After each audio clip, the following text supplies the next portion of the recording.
Okay, so let's get started. Whenever you're ready. Okay, thank you. I'm Oh, gonna and you might want try. to tell them about how you want to take questions as well. Okay. Yeah, thank you. Well, so first of all, thanks so much for the opportunity to give a talk to the Euler Circle. I met Simon when he was a graduate student at Stanford, I think, and I was a postdoc some time ago. And I've been a fan of the Euler Circle, at least admired it from afar for a long time. So I was excited to hear about the guest speaker series, and I'm honored to get an invitation to talk with all of you. So I have slides prepared that I'll share, and I'll write on these as we go. But I think my preference would be just that people interrupt me with questions as we go, because it's more important to me that everyone, come away with something, take something away from my talk, even if they don't understand everything. And that's more important to me than that I get through all my slides or anything like that. So I think either just unmute your microphone and say something if you have a question, or put something in the chat. But let's see, I'm going to try to configure things so that I can see the chat window. Okay, I should be able to see the gallery with any of your see any of you who have your cameras on, and then I should also be able to see the chat window. But if I'm paying attention to what I'm saying or to the slides and I don't see your question in the chat, or if you just prefer just to speak up, then feel free to ask a question anytime. So I want to talk with you today about topology of configuration spaces, and I don't really have any idea that any of you know topology already. Hopefully, this will be a nice introduction to topology for some of you, and that may end up being the takeaway. But I'll review some sort of classical things about configuration spaces, just one or two kind of well-known facts about them, and then we'll talk about some more recent results and some open questions, but by the time we get to the end. Okay. So let's go ahead and get started.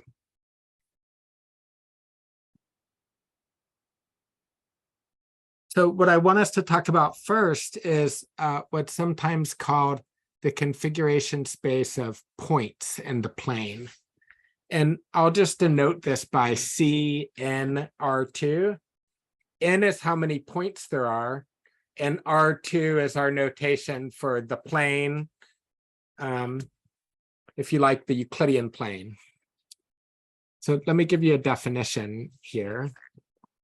So the configuration space of n points in the plane is it's ordered n tuples of points in the plane. So I just write down for each of the n points, I write down xi, yi. So for point 1, I write down x1, y1. For point 2, I write down x2, y2, all the way up to the nth point has coordinates xn, yn, and so that's it. So it seems like we could just write down any 2n real numbers, and that would give us a point in 2n dimensional space.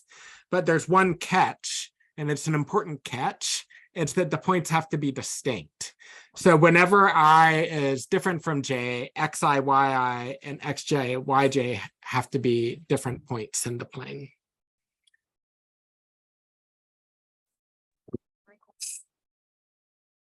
I thought I heard someone. No. Maybe that was just a ghost in the machine in my headphones.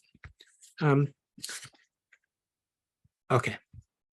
So again, if the points didn't have to be distinct, this space would just be the same as R2n, 2n dimensional Euclidean space, but they do have to be distinct. So, so there really are some things that we're taking away, and that all of a sudden makes the space have, interesting topology and geometry. Already the case n equals 2 is hard to picture, and it already has non-trivial topology. But to me, it might be simple enough that we can at least try to picture it. By the way, I apologize in advance.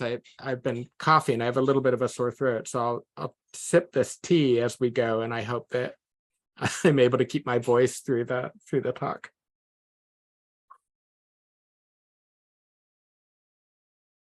Okay. So the case n equals 2, we're looking at x1, y1, x2, y2. So inside R4, such that x1, y1 is not equal to x2, y2. So I'm going to show you a kind of hand-wavy calculation of how we might think of this space and simplify it.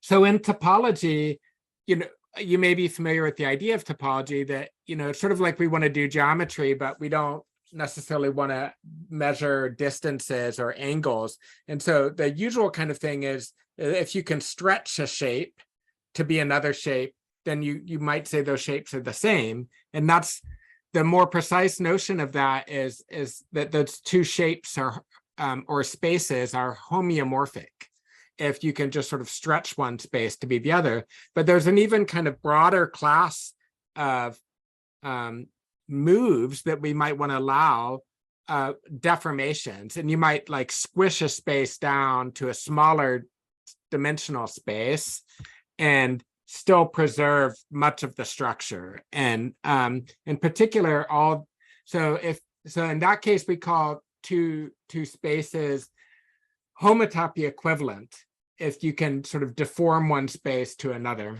So one classic example of this is Euclidean space, Rn. No matter how large n is, it can be deformation retracted down to a single point.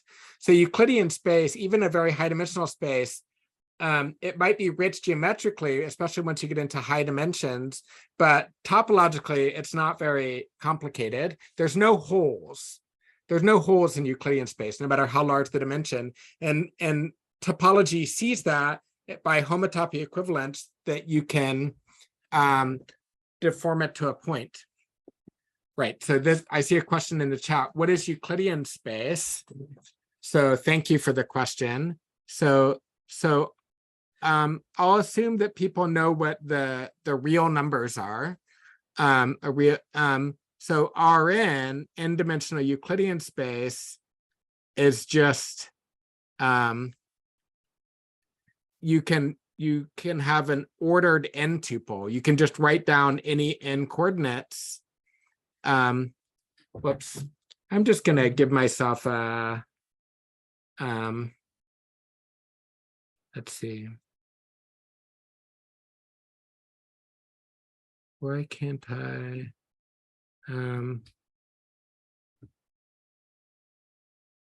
I want to just add a blank slide that I can write on top of.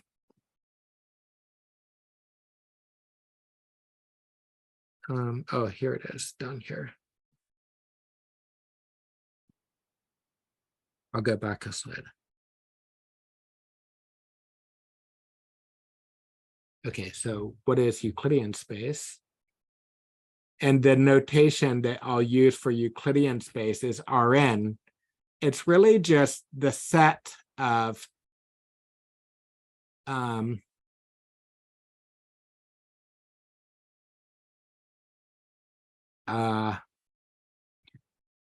ordered n tuples of points, or sorry, of real numbers.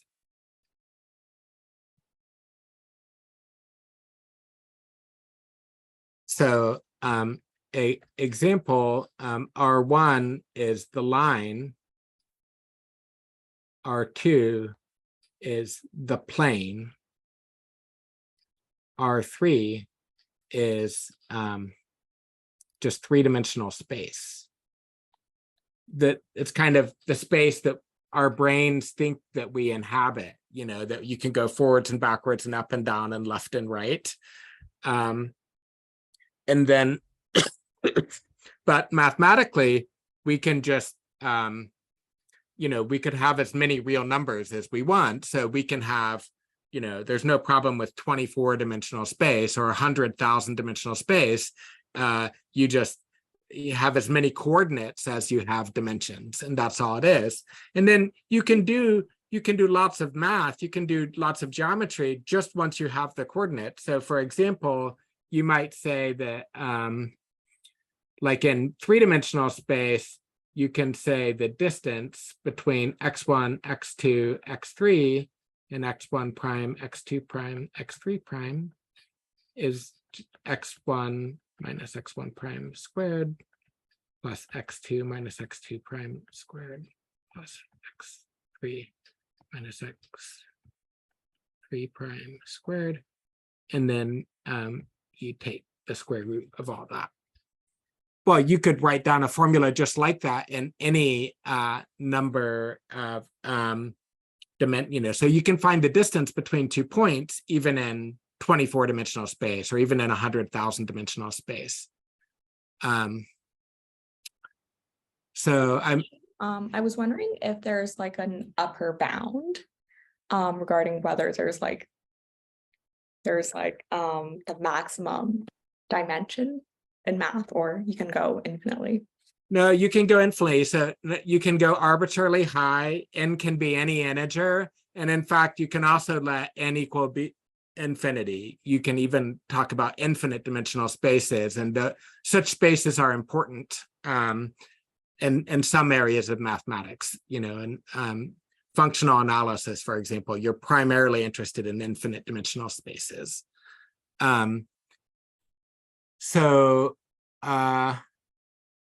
Yeah, and you know, complex numbers can be considered too, but right now we can keep ourselves busy with just real numbers, and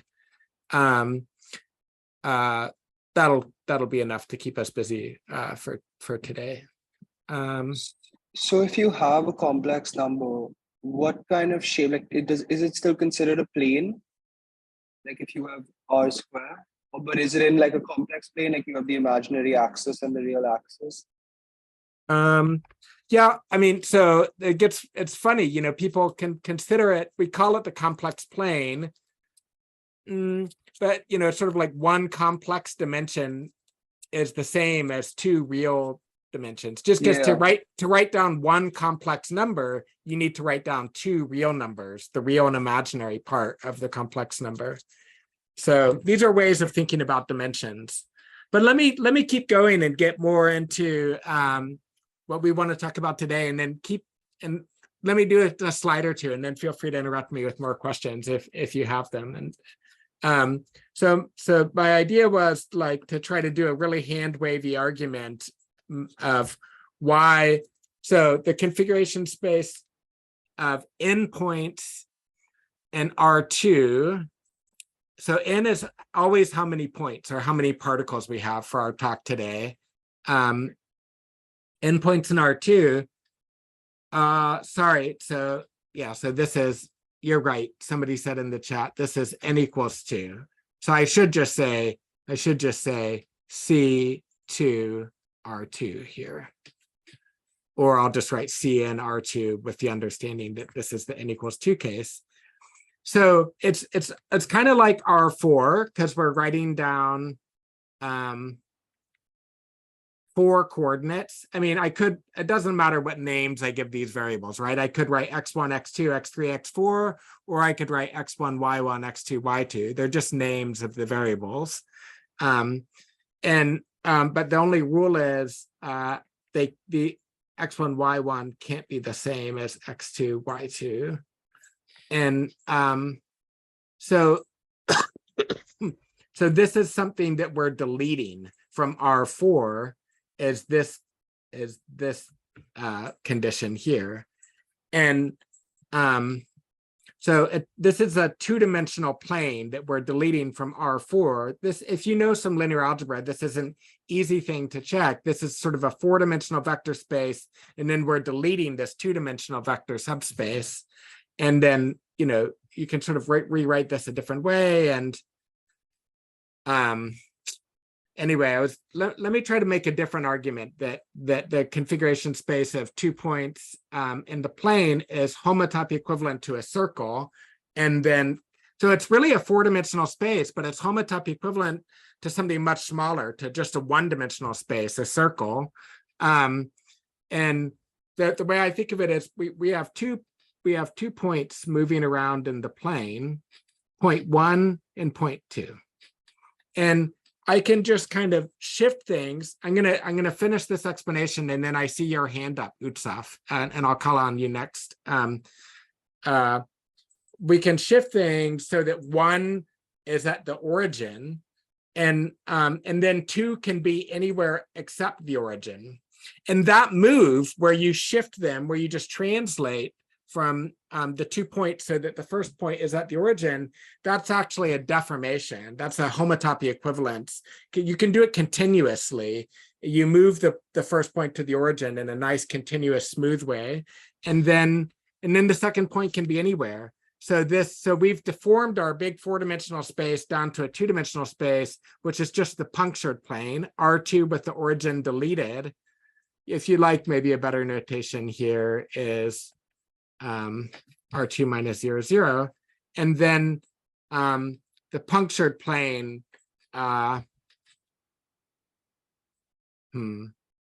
strange.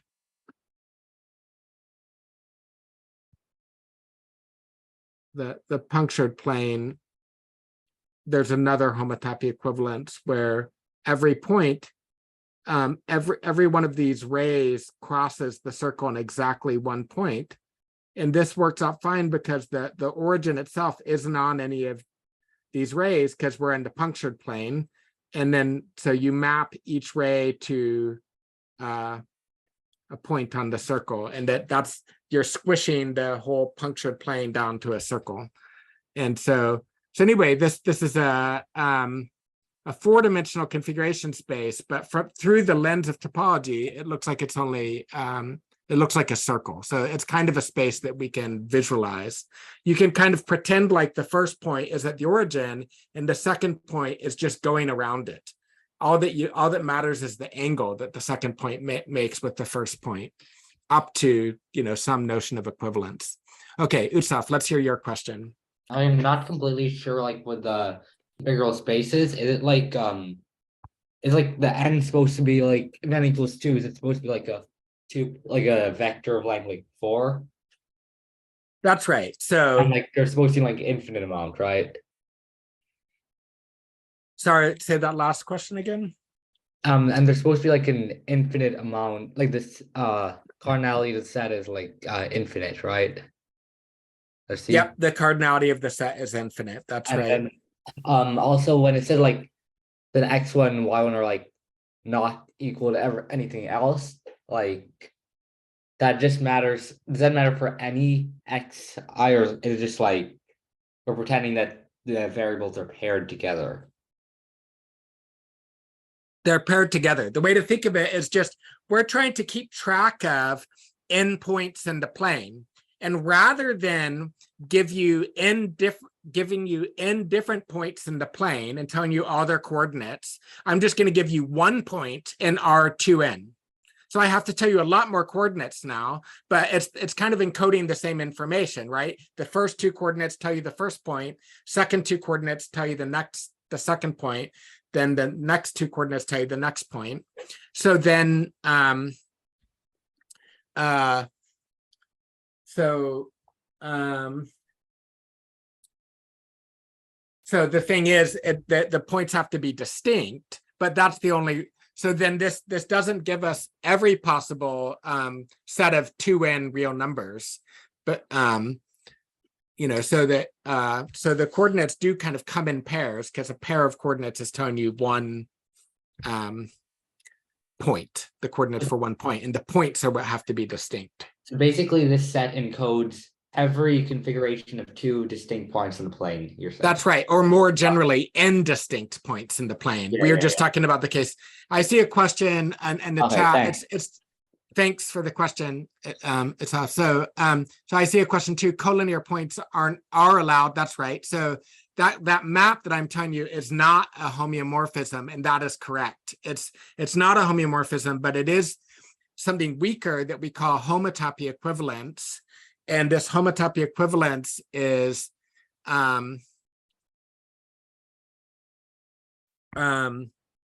it preserves a lot of things that we care about in topology. And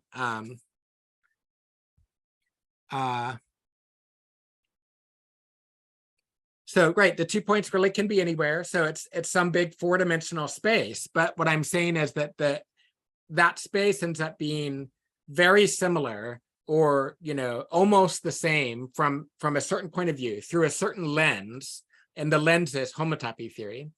Through the lens of homotopy theory, where you're allowed to deform topological spaces and kind of squish them down to smaller spaces, for example, then this 4-dimensional space just squishes down to be a circle. By the way, I appreciate, I saw someone in the chat was saying Sn, the n-dimensional sphere, that sits inside n+1 dimensional Euclidean space. And that's true. That's the way we think of it. And this is, I think it's something that mathematicians take for granted, but then I forget that not everybody, already has a PhD in math or something sometimes. And so for mathematicians, typically we think of the circle as a 1-dimensional shape, because if you're a little ant on the circle, you can go forward and back, but that's your only degree of motion. It's a curve, and a curve is 1-dimensional, and it's inside the plane, it's 2-dimensional. So similarly, the sphere is 2-dimensional, and it lives inside 3-dimensional Euclidean space. And in general, the n-dimensional sphere lives inside n+1 dimensional sphere. So that's right. So the homotopy, so I was using equals here for homeomorphism and the approximate sign for homotopy equivalence. That's all I meant by this. Well, so let me move on to the next slide. And so what we're mostly interested in is algebraic topology is, invariants of shapes that we can compute. And sometimes when someone asks me, what sorts of things I do, and I say algebraic topology, someone asks me, what do you do in algebraic topology? So one story that I sometimes like to say is that it's astronomers have telescopes, and there's beautiful like optical and infrared telescopes, like the new James Webb telescope. I'm sure you've all seen pictures from it. And there's other telescopes like radio telescopes that see in other parts of the electromagnetic spectrum that aren't visible to but even ones that are optical telescopes are, they see things very far away that we can't see with the naked eye. And so in algebraic topology, what we have are things like, homology. Homology is one of the main tools. And it's a machine that, allows you to compute things about some very high dimensional shape. So, you may have some 65-dimensional shape, and you might want to compute how many 17-dimensional holes it has in it. And you can't, at least I can't picture that 65-dimensional shape. I can't picture the 17-dimensional holes in it. And even if I kind of thought I could, I wouldn't really trust myself to count those holes accurately.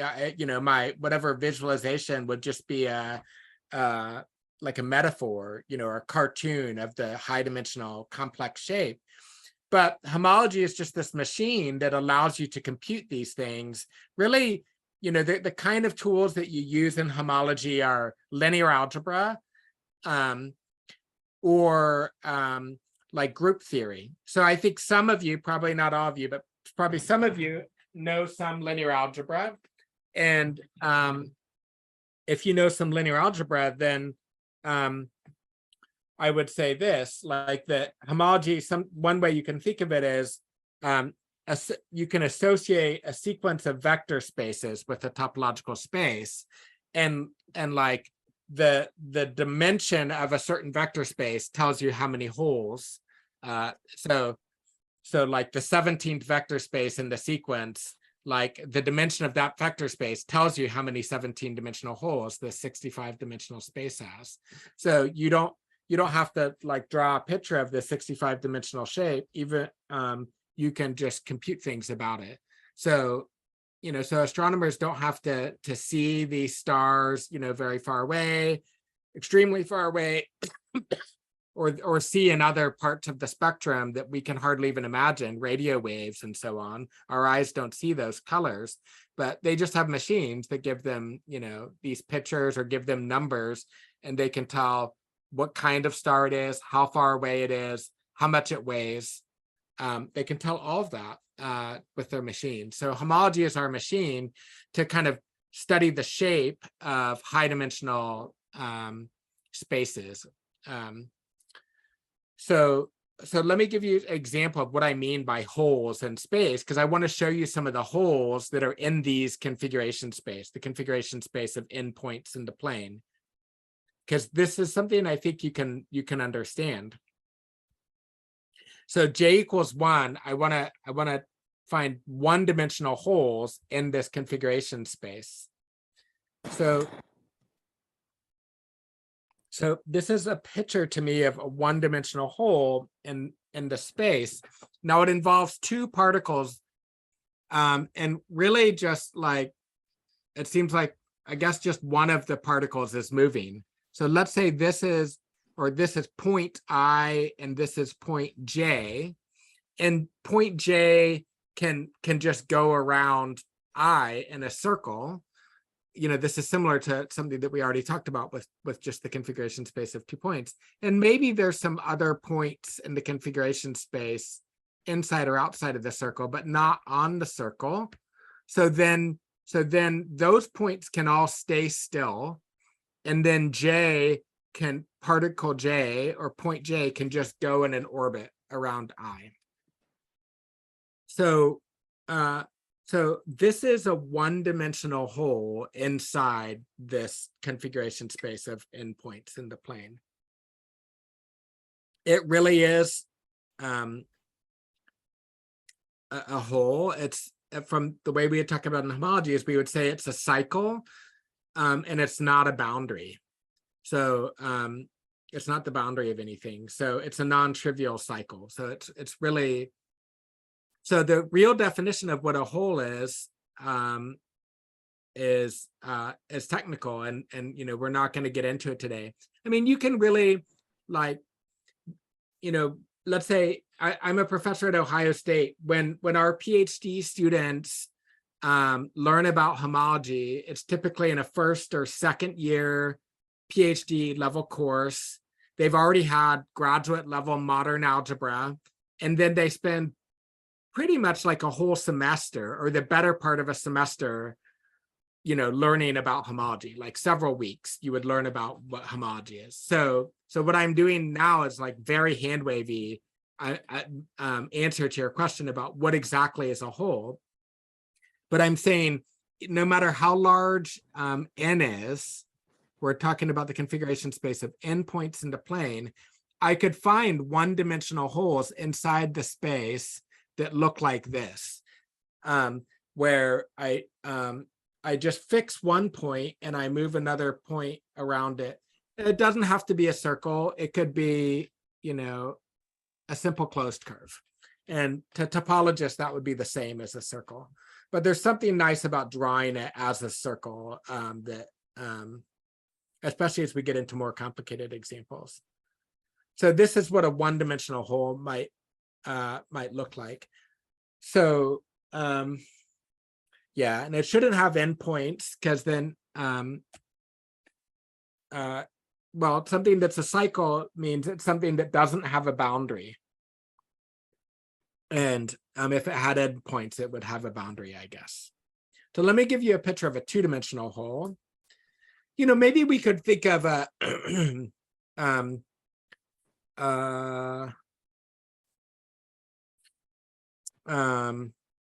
one kind of two-dimensional hole that you might have in your space would be like a two-dimensional sphere.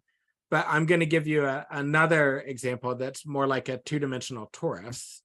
So here's one way you could have a two-dimensional hole in your space that just generalizes the previous example.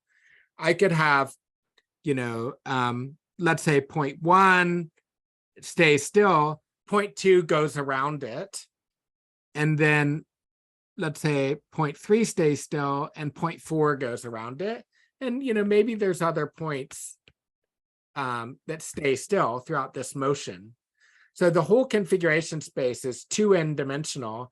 I'm just looking at a little two-dimensional subspace of it that happens to be homeomorphic to a torus, a two-dimensional torus.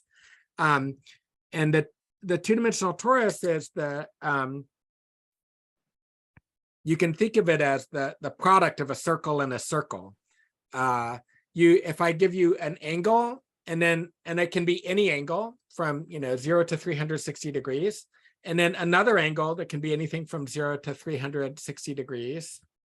So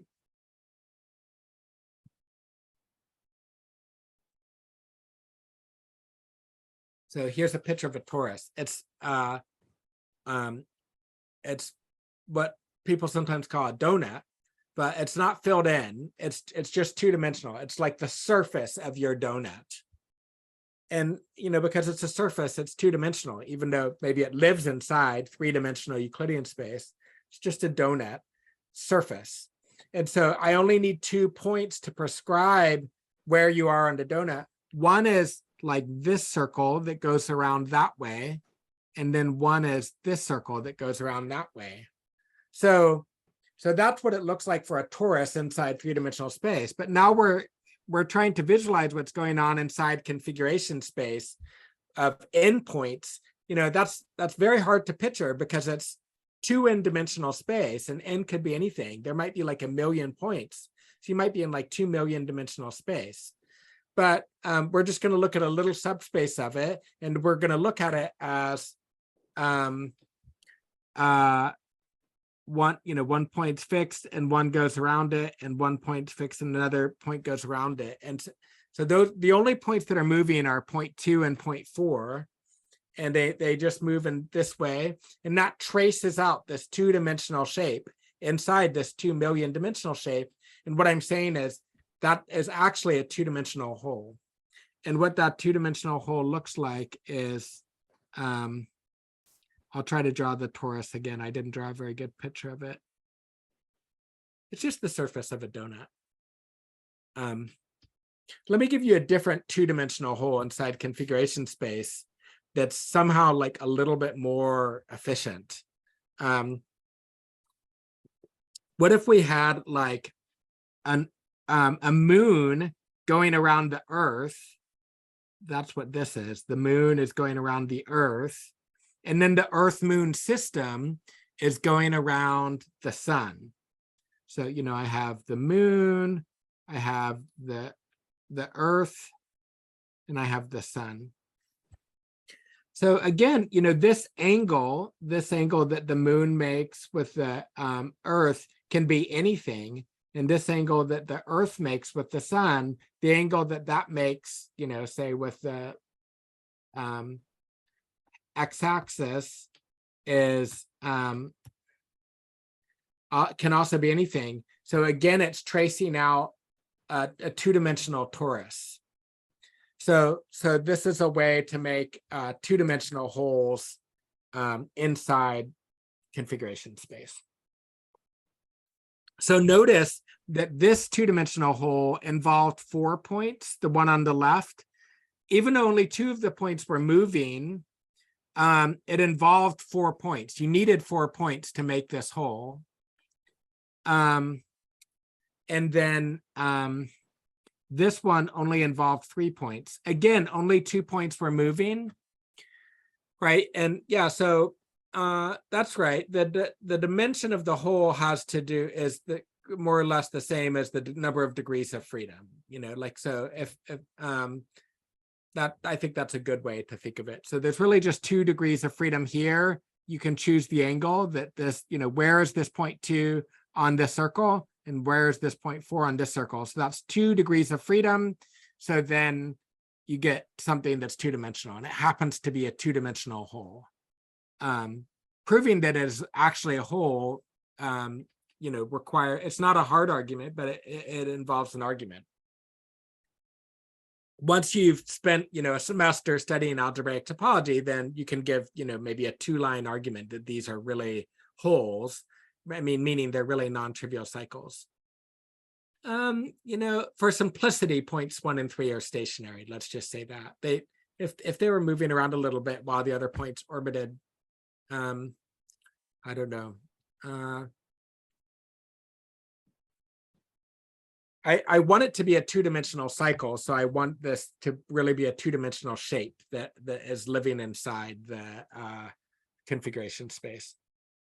So if points 1 or 3 were moving at the same time, it would be more dimensions. Okay, I see there's more questions, but I'm going to keep moving forward and see how we're doing. So, the ith Betty number counts the number of different I-dimensional wholes. So this is something you can compute, and there's a famous formula due to Vladimir Arnold, a very famous Russian mathematician who worked in many different areas of math and physics and mechanics. He computed how many holes there are in configuration space in the late 1960s. So this is relatively, modern mathematics. I'm calling it classical, but it's really like, 50 years old or just a little bit more.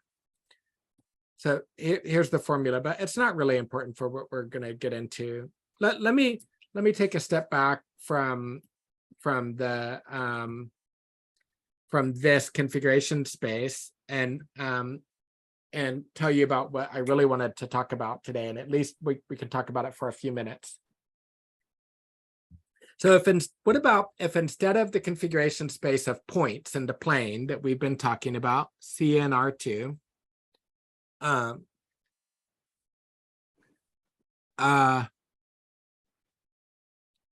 we'll talk about this new configuration space, the configuration space of n disks of radius r inside the unit square. So now we still have 2n coordinates. We're inside R2n still. But now not only do the points have to be distinct, they have to be far enough away from each other. So this is the distance between points I and j. They have to be at least 2r apart. And then also the xi and yi, this is for every ij, and this is for every I.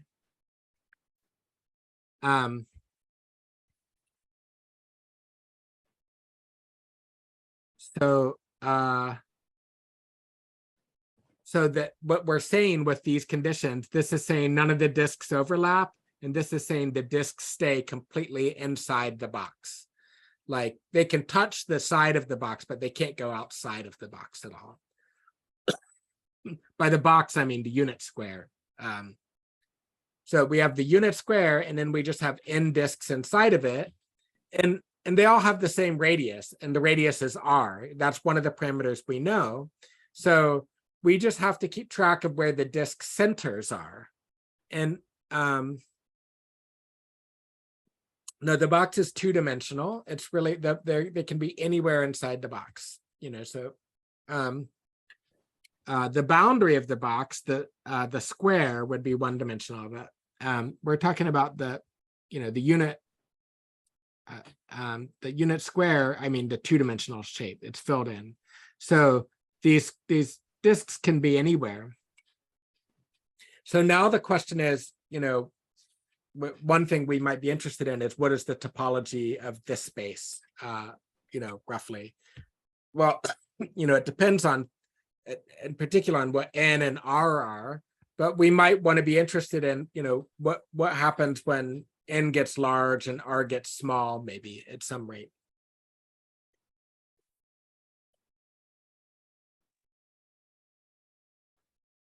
So here's some pictures, and Werner Krauss is a physicist, and he does computational statistical physics. And for them, these little disks that can't overlap are what they call like a hard disks system. In higher dimensions, they call them a hard spheres system or a hard spheres gas. And it's the simplest model of matter that you can imagine, where your atoms are just disks. And the only energy of the system, just as the disks are not allowed to touch, they're not allowed to overlap. So you have an energy potential that says, if any disks overlap, the energy of the system is infinity. And if no disks overlap, it's 0. And so then the system will always try to be in a low energy state where the disks don't overlap. So, so they do simulations of states like this. In these pictures, eta is the volume fraction.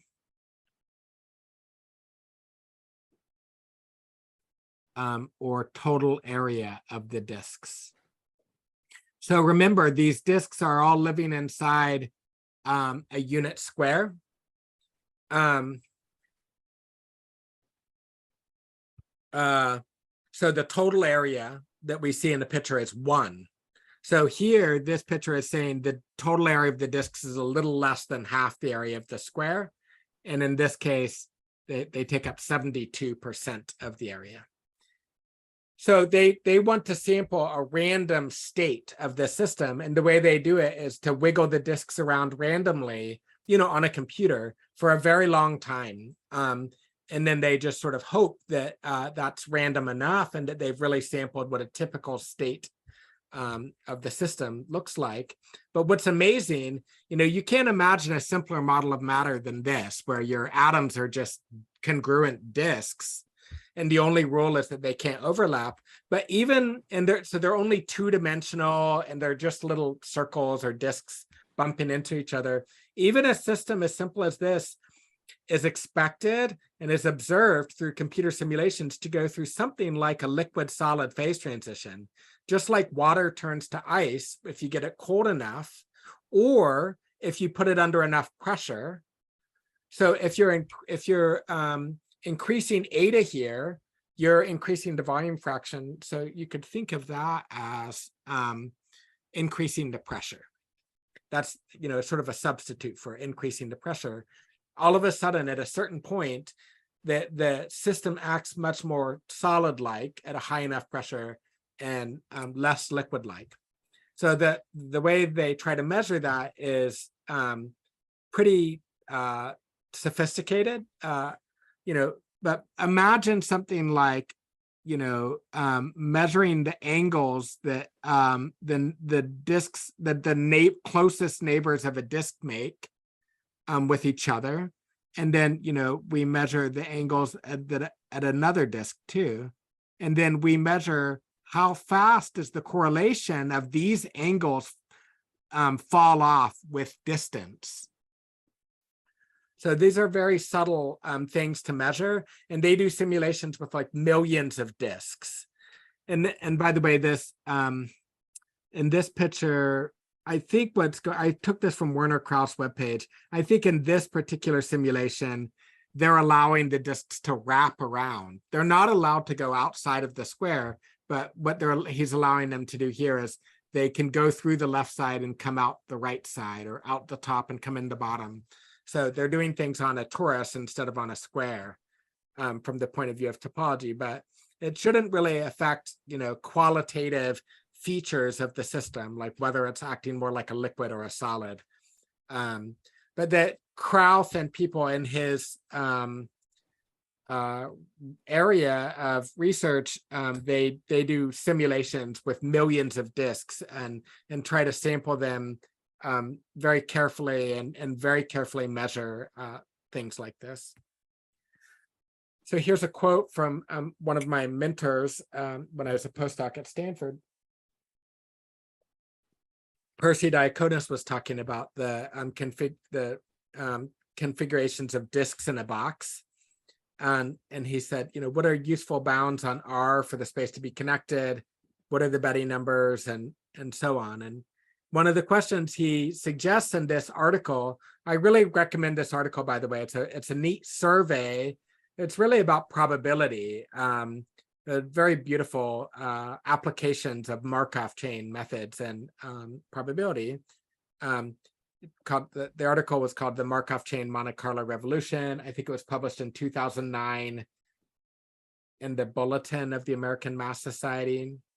But even this article was published in 2009, and as far as I know, this is still a wide open problem. How small do you have to make R before this space becomes connected? So especially as n gets very large, how small do you have to make R, the radius of the disks, to ensure that the space is connected? So I know how to prove that if R is much smaller than, let's say, 1 over n or something like that, then it's connected. C and R is connected. And on the other hand, I know that if R is bigger than, about 1 over square root of n or some constant over square root of n, yeah, the question is absolutely related to sphere packing. The question of sphere packing is how small does R have to be to ensure that this space is non-empty? Like if you make R, thank you for asking that. I should have said this from the beginning. If you fix n, the number of particles, if you make R too big, then the disks don't even fit in the box. And so then the configuration space is emptied. There are no allowable configurations. So then if you keep shrinking R, at some point you make R small enough that the disks fit in the box. The biggest R where they fit in the box is when it becomes connected. And that's the first time the topology changes. The topology goes from non-empty goes from empty to non-empty. But then, at some point, the space becomes connected. Right when it first becomes non-empty, it's probably not connected because the disks barely fit in there and then they're stuck. Like if you permuted the labels on the disks, like if you switch disk 1 and 3 and 10 and 5 and you switch all the labels around, can you get from this configuration to this configuration? Probably you can't if the radius is just barely big, small enough that they fit in the box.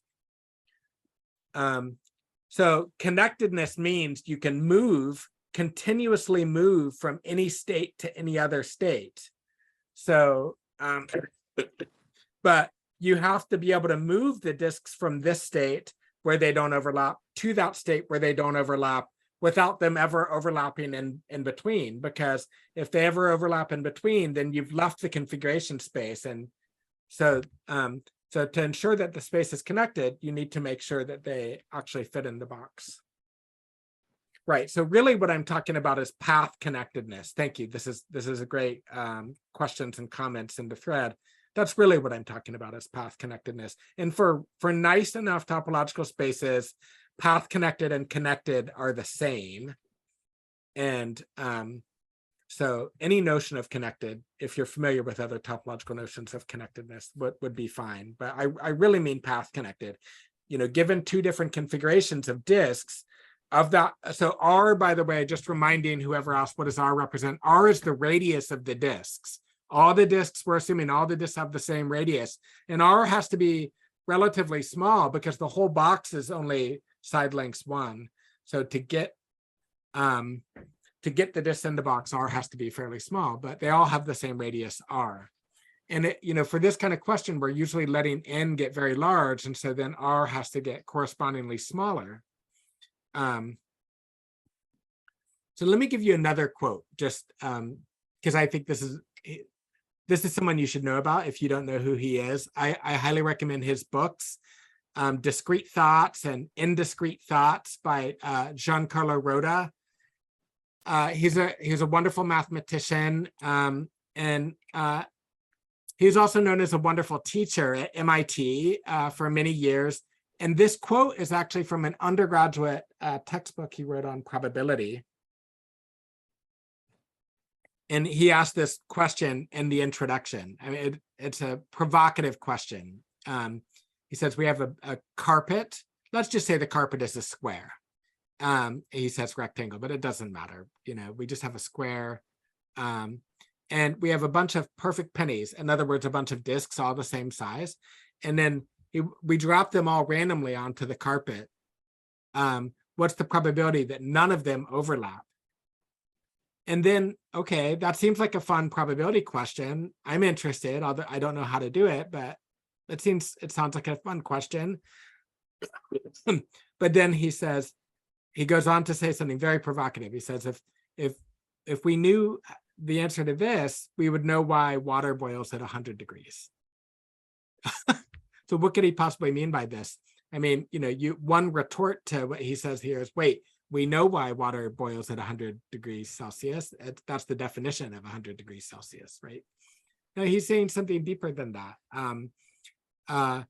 So the idea in physics, starting several decades ago was that, so let's just say the carpet is a unit square. It's, 1 meter by 1 meter or 1 foot by 1 foot. It's a fixed size carpet. Well, so, I mean, really what we're interested in is the, the configuration space of n disks in the unit square. And, what we're interested in is and r goes to 0. So you could keep the carpet the same size and let the pennies shrink. Or if you like having real pennies, then you have to make the carpet bigger and bigger. And then you have millions and millions of pennies, and they're actually pennies, but you need to make the carpet bigger and bigger. But what really matters is the relative, how much area, what's the relative area that, the total area of the pennies divided by the area of the carpet. That's what he's really saying as the number of pennies goes to infinity. Well, the idea in physics is that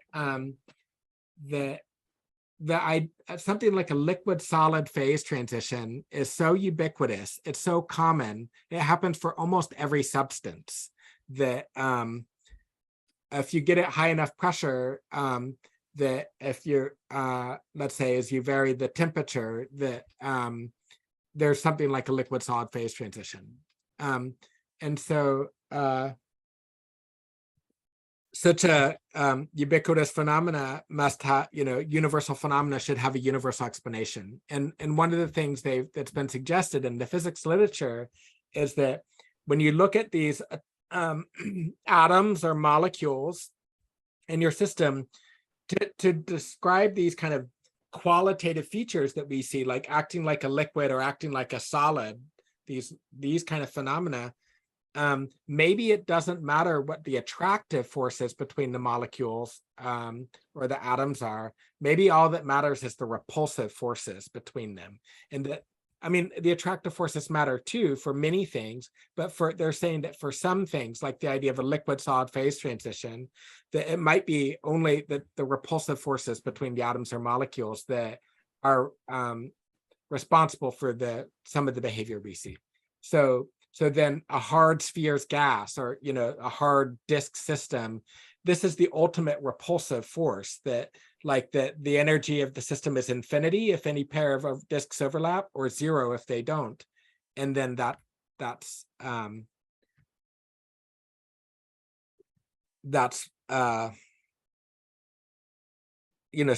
the idea of what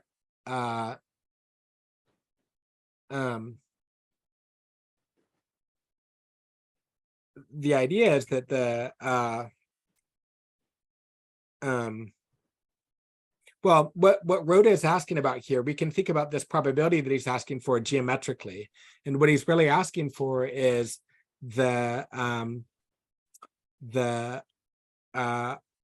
volume of this configuration space, the volume of the configuration space of disks in a box, just approximately. And what we're really interested in is as n goes to infinity and r goes to 0 at some rate,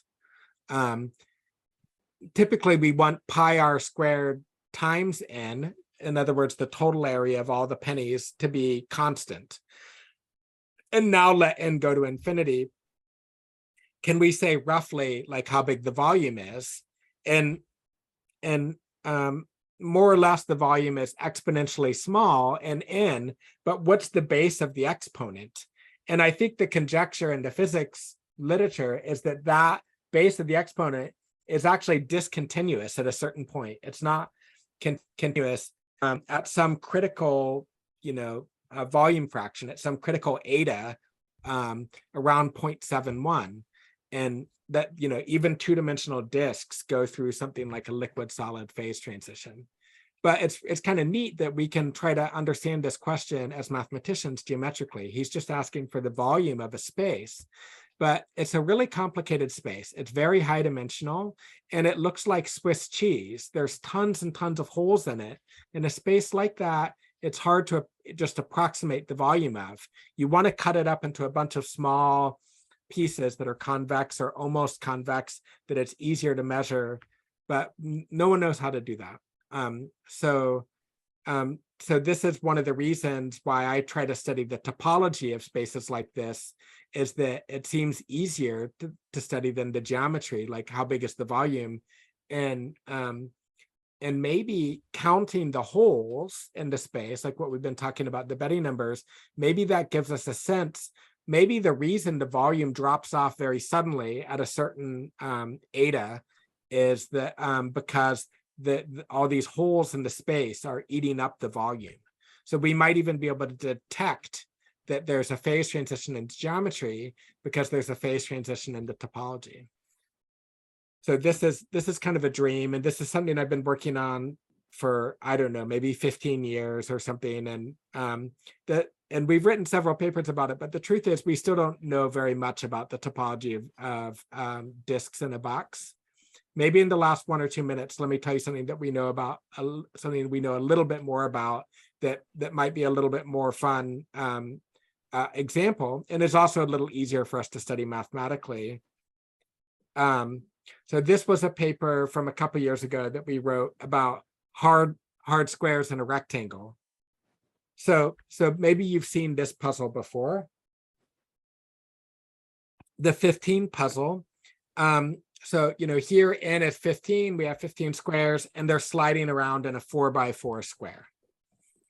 And, the squares that are sliding are not allowed to overlap, right? So you're familiar with this, but otherwise you can kind of slide them anywhere you want to go. So, what does the topology of this space look like? So, we can define it more carefully. But, we could have, here it's still 4x4, but what if we only have 6 squares moving around? And we're making it so they have to keep their sides parallel to the outside square. They can't twist, and turn, but they can just float freely.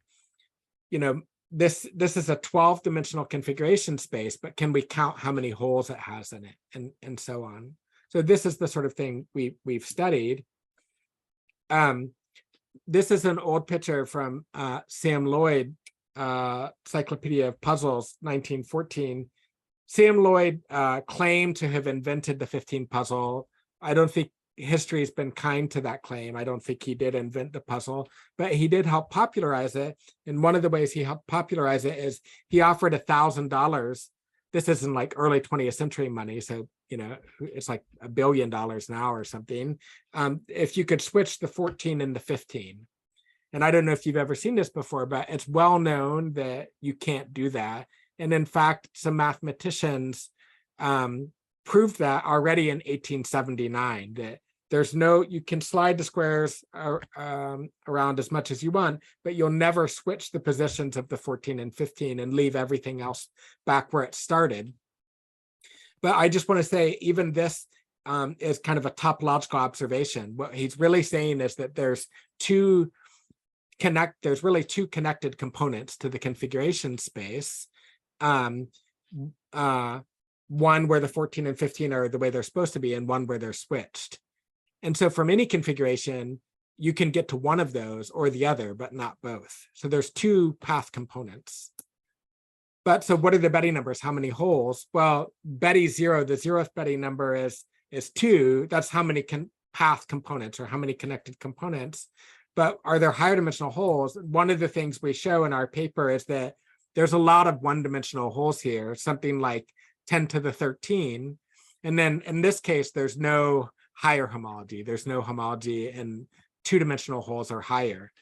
You know, you kind of want to do the kind of thing that we had before, where you spin a pair of particles here and a pair of particles here. But when you're in the 15 puzzle in a 4x4 grid, there's only one missing hole, and you don't have enough room to make two-dimensional holes in the configuration space. Anyway, so there's a lot that we don't know about the topology of these spaces, but we've written a couple papers recently about hard squares and a rectangle, and we've started to understand some things about where there can be holes and where there can't, and how many holes there are when there are holes there, especially as the number of squares goes to infinity, things like that. So I think I'm out of time, but I'm happy to stick around for a few minutes for more questions and discussion if anybody's interested. Thanks everyone for your time and attention today. Yeah, thanks for a great talk. And yeah, feel free to ask questions for as long as Matt can stick around.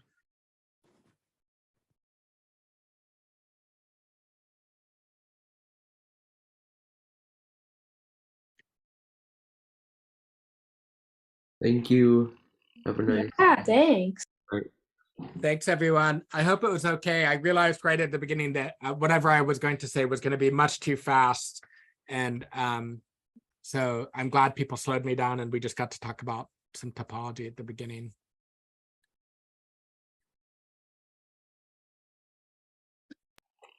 Thank you. Yeah, so does anyone have any more questions? Yeah, I do have a question. So, how are we defining the topology on the configuration space? Because it seems like at the moment it's just going to be a bunch of points without any kind of associated topology. Is there That's right. any way?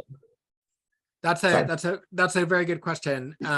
So I see another question in the chat before I forget. Yes, absolutely. I'll send the PDF and to Simon, and he can share it with anybody who wants it. I'm happy to share a PDF of my slides, which will include a bunch of slides that we didn't have time to talk about today, if you're curious.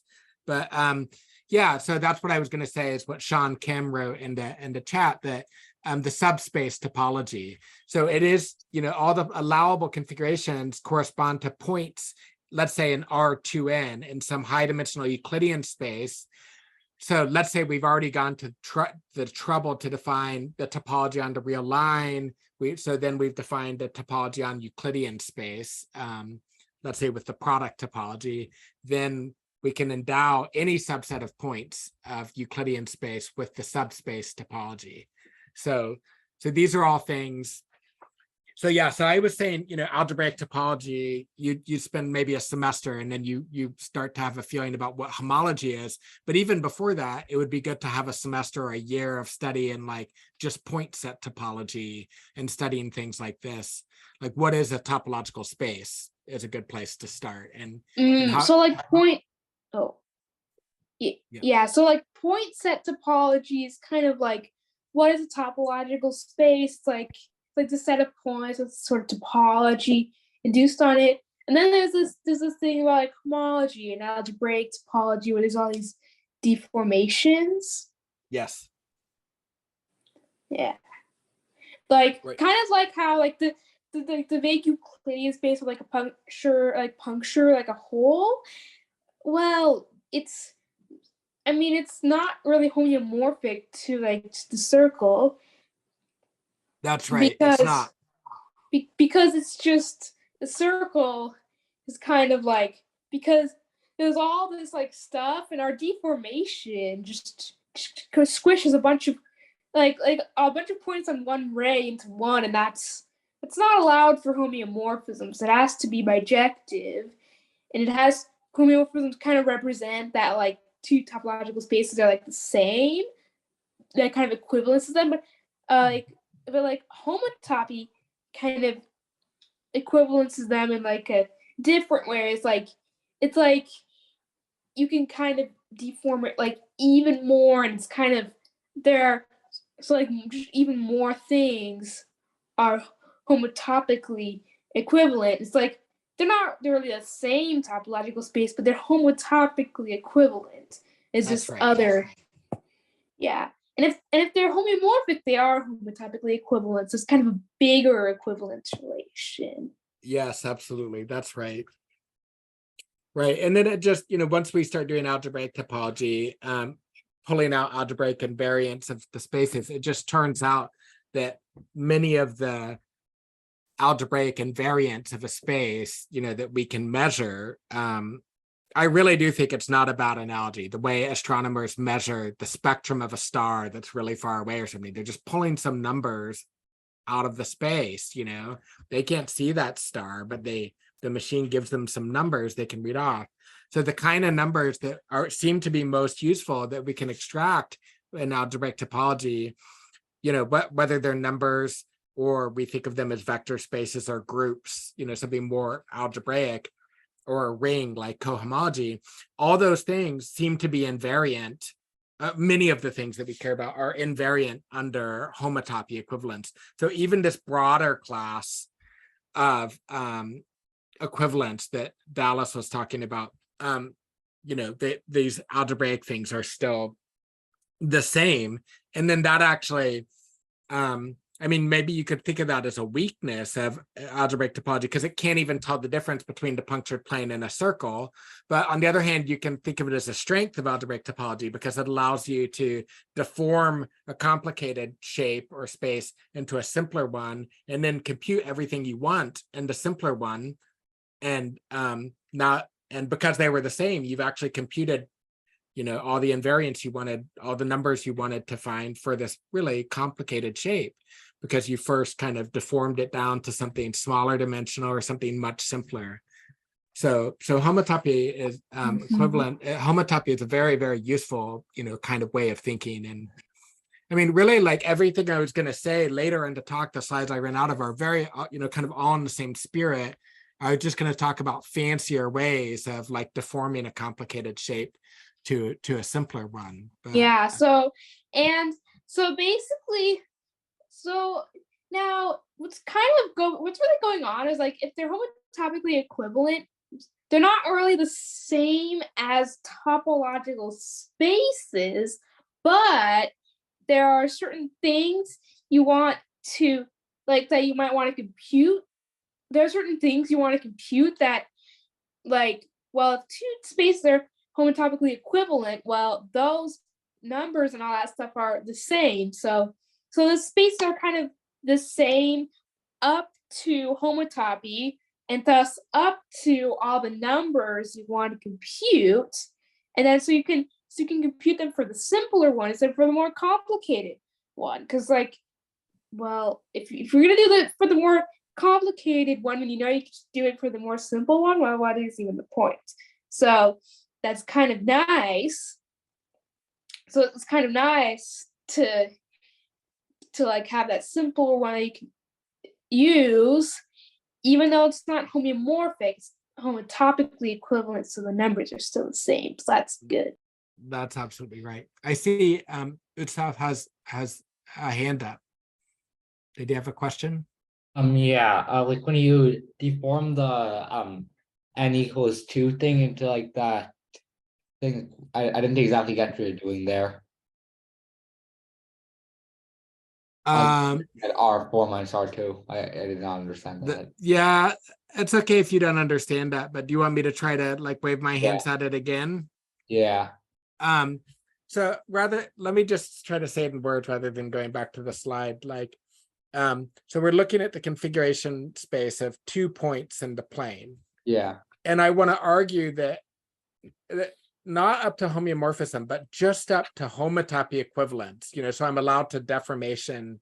I'm allowed to squish things down to smaller things as long as I do it without, creating new holes or, I don't know. I have to keep some things the same, that only some deformations are allowed. So what I do is the 2 points can be anywhere in the plane, but they just have to be different points. So I'll just slide it so that the first point is at the origin. Point 1 is at the origin. So that is already a deformation retract. This is already a homotopy equivalence to a smaller dimensional space, because now the first point can't just be anywhere in the plane. It has to be at the origin. But I can do that in a continuous way. Wherever it was in the plane, I can move it towards the origin. So I could have a homotopy where equivalence where at time 0 it's where it currently is, and at time 1 it's at the origin. And in between it's just moving in a straight line from its starting point to the origin. So if it's already at the origin, it doesn't move away, and if it's really far away from the origin, it has to move really fast.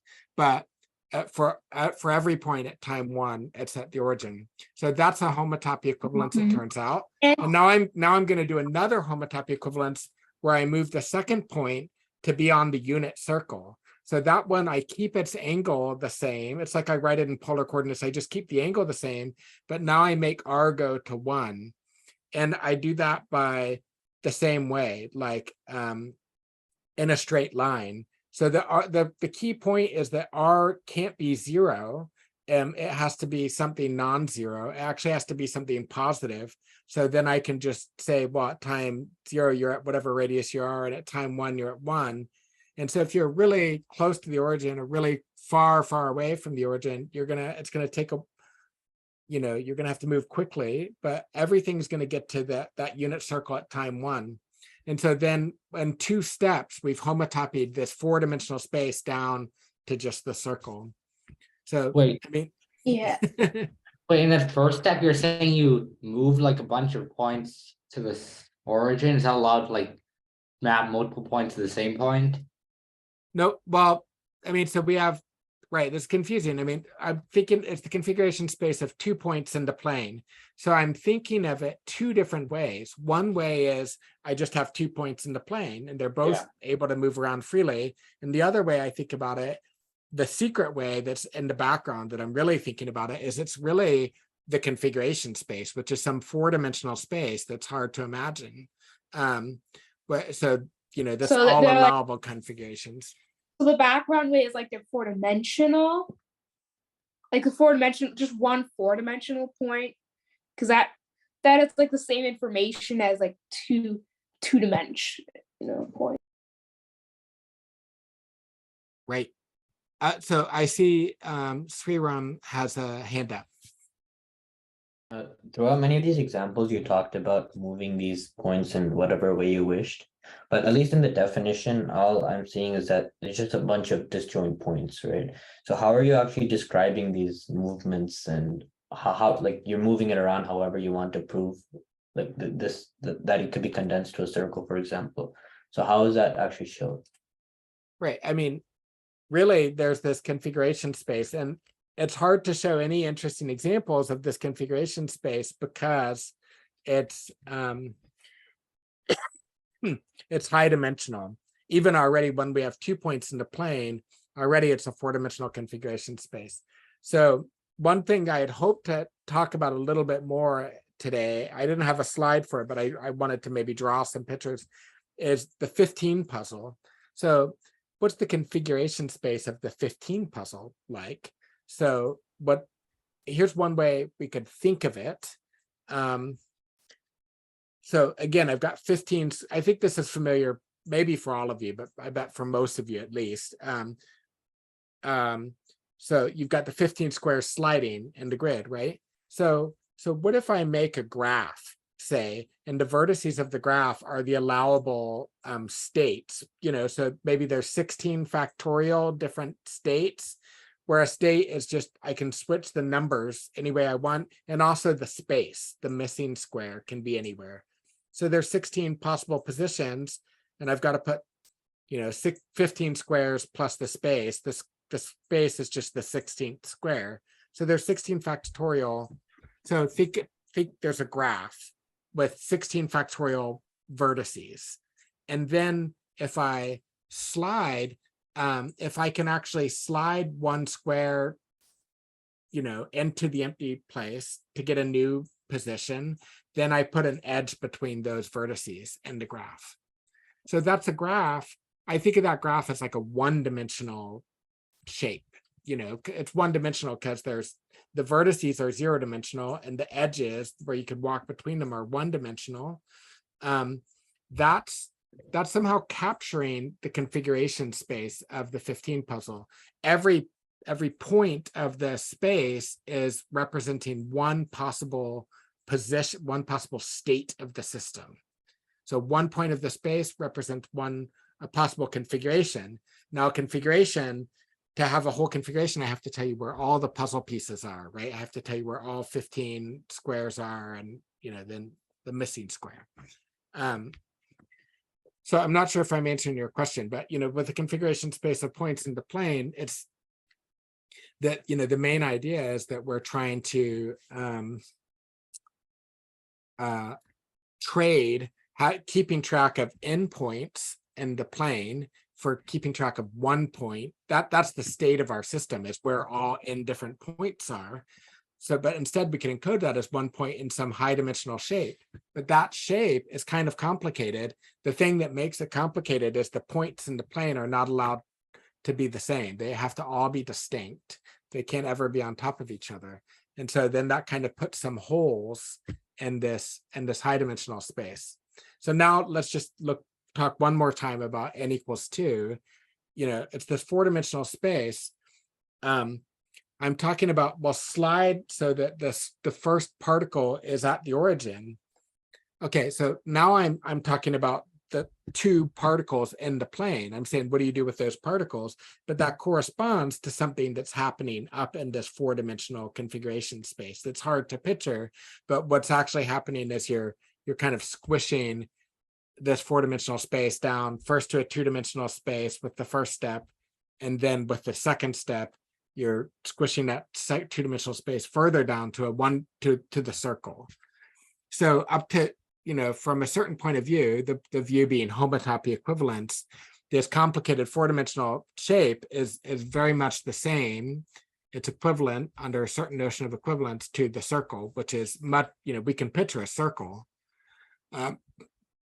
So I'm not sure if I'm answering your question or if anything I'm saying is helpful, but I'm probably good for 1 or 2 more questions. It is late in the evening here in Columbus, Ohio, but if anybody else has any burning questions, I'm happy to talk for another minute or 2.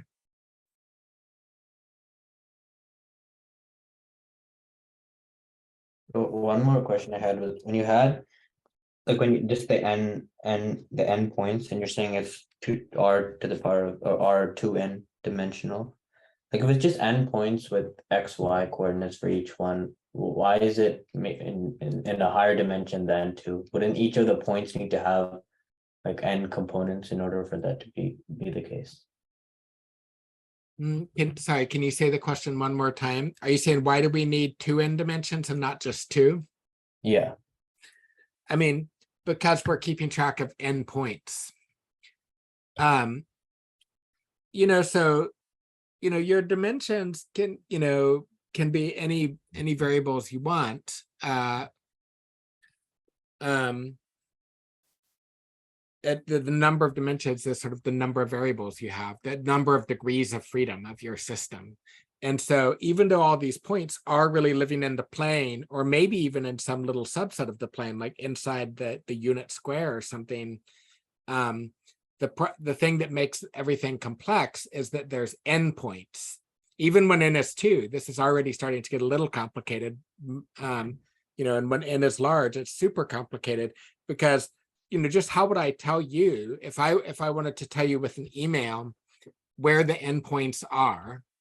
I need to give you 2n numbers, right? I need to give you the x and y coordinate of point 1, the x and y coordinate of point 2, all the way up to the x and y coordinate of point n.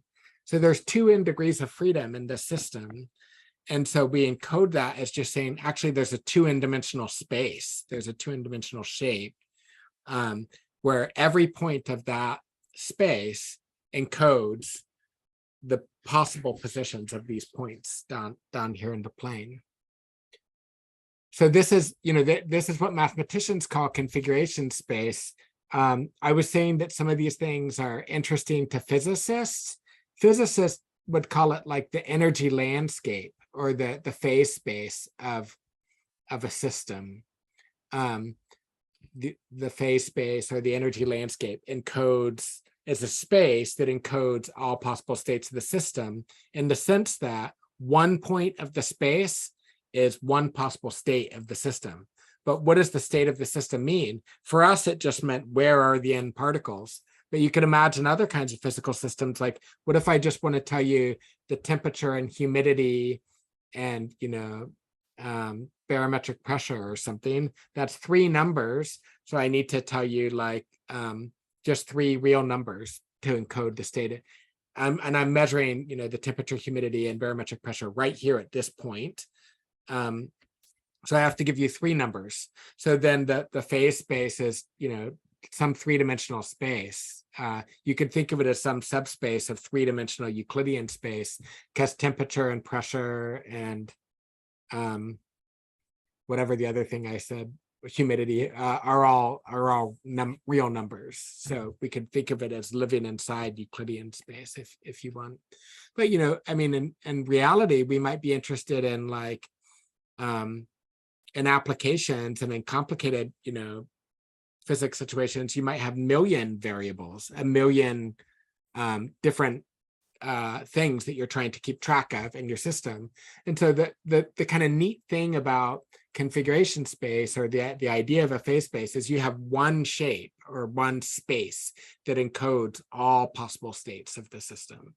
And so, it's almost just like a trick of notation at first, that you're just saying, okay, fine, one point of the space of the shape corresponds to, that one state of the system. But then, well, what does one state of the system mean? It means something very complicated. I told you where all n particles are in the plane, or I told you the temperature, humidity, and pressure, and all these things at all these different points around the Earth, whatever it was. But then, there end up being some advantages of looking at the system as a whole and keeping track of all these parameters. And, so just the question of just to make that leap of imagination where you have a space that encodes all possible states of your system, then, if you like geometry or topology, the first thing you might say is like, wow, that's a space, or that's a shape. What's it like? What is its dimension, or what is its shape like? And as soon as we start talking about high dimensional shapes, and you want to know something about like what is the shape like, topology, this is what algebraic topology is good for, is like allowing us to compute facts or invariants at, really complicated shapes. There's a bunch of tricks. Like, for example, in topology, you can cut a space up into smaller pieces and figure out, the homology of each piece. If you know the homology of each piece and you know the homology of the intersections of the pieces, you can put it all back together and figure out the homology of the whole space sometimes. So so we really have lots of ways to compute things. It's like a big machine you can put things into. But I feel like there's like this kind of, it's like a philosophy that has to be absorbed or something to think of things as, to understand what configuration space is. So anyway, I hope that that's one thing that you come away from today's discussion with, is just, the idea that you could have a big complicated space that encodes all possible states of your system. And if not, then, but that sounds interesting, then I'd suggest, thinking about it a little bit more, meditating on it, because I think there's like a little leap of intuition that happens, but, working through some examples might make more sense. So, yeah, no, another example that I wanted to talk about today that I didn't even make a slide for was like the Rubik's Cube configuration space that, there's, I don't know, something like 4.3 times 10 to the 19 possible positions of the Rubik's Cube. We don't really consider like, in between, turning something halfway, a very interesting position. So again, you can think of this big giant graph with the vertices are, there's about 10 to the 19, 4 times 10 to the 19 vertices. And then you could say there's an edge between them if you can get from this state to that state by just turning one side of the cube. so they're close if those states are, if you can get from that position to that position without moving things very much. So then the kind of thing people have studied for the Rubik's Cube is like God's number, they call it. What's the worst case scenario? Like if you could always solve it with the fewest number of moves from any position, like how many moves would you need from the worst case scenario? And people figured this out with the aid of computers. And, so every position can be solved with 28 moves, I think. If a move is just a 90-degree turn of one of the sides. But so what is to me, if you think of configuration space, if you think of that as the configuration space of the cube, then what that 28 moves God's number thing is something geometric. That's the diameter of the space. That's telling you how far apart any two points in the space are. And that's a geometric fact, right? So, of course, you can think of these things just purely combinatorially. The Rubik's Cube, there's a lot of group theory that you can study there. But I just want to put it out there that there's a geometric picture, kind of lurking beneath the surface there that I think hasn't been explored very much. Okay, but I'm not sure. Maybe that's a good place to stop. But thanks again so much for the opportunity to meet with all of you this evening, and thanks for your great comments and questions. And I hope to run into the Euler Circle again at some point in the future. Thanks again, everyone. I've really enjoyed it. Yeah, thanks so much. Yeah, so that concludes part of the talk. So let me stop the recording before we move on to the next session.